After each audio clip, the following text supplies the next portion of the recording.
You've probably heard this before. Toxic masculinity. Like being a guy is something that we should apologize for. But here's what I've learned.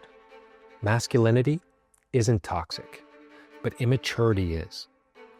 We've got a whole generation of grown men walking around who've never actually learned how to be men. Not because they're broken or they're lazy, but because no one's ever actually showed them how. If that sounds like you or someone you care about, stick around. Because this isn't about blame. It's about building something better for you, for me, and for all of us. Do you ever notice how men are supposed to have all the answers? Lead the family, stay strong, protect everyone, but nobody hands you a manual. You see these guys in their 30s, 40s, and even older that are still stuck emotionally, like boys in grown-up bodies.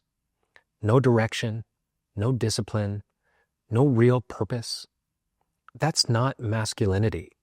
That's missing guidance. And it's not because they're failures. It's because the systems that used to shape men are gone. Absent fathers, no mentorship, no clear rites of passage. And without these guiding voices, what's left? We drift into adulthood, confused, alone, underdeveloped. Then when that immaturity leads to chaos, anger, addiction, violence, we slap a label on it, toxic masculinity. But we didn't raise monsters. We left a lot of boys to figure it out on their own. Think about it. Throughout most of human history, becoming a man wasn't automatic. You didn't just wake up on your 18th birthday and suddenly know how to handle yourself. You went through something, a test, a challenge, a clear, defining moment that showed you're not a boy anymore. Now, we go straight from high school to what? College? Debt? Video games? No wonder guys are lost. And here's the part that breaks my heart.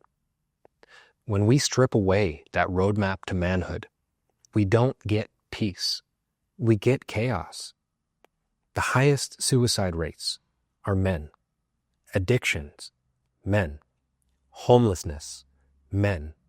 Falling behind in school, relationships, life. Yeah, it's men. I've lost friends to this. Good guys who just disappeared. And then we act surprised and say, why are men so angry? Why are they so lost? I'll tell you why.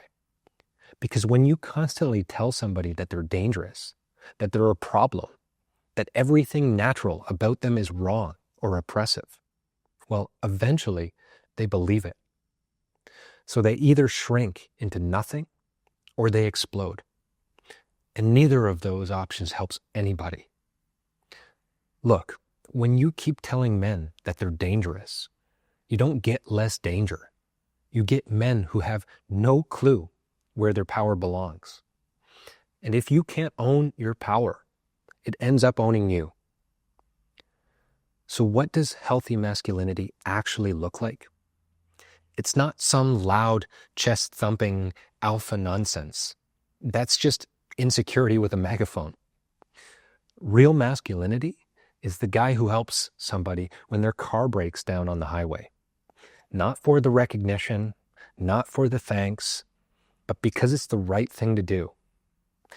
It's the man who can disagree with you without making it personal, who can admit when he's wrong without needing to get defensive. It's the guy who stays calm when everything is falling apart around him. You want to know what I've learned real masculinity is? It's presence. When a man like this walks into a room, you feel it. Not because he's loud or demanding attention, but because he's solid, anchored. You get the sense that if something went wrong, he'd handle it. And that's not something you're born with. It's something that you build. And here's the thing that nobody talks about. That takes practice. It takes mentors. It takes other men pulling you aside and saying, here's how we do this.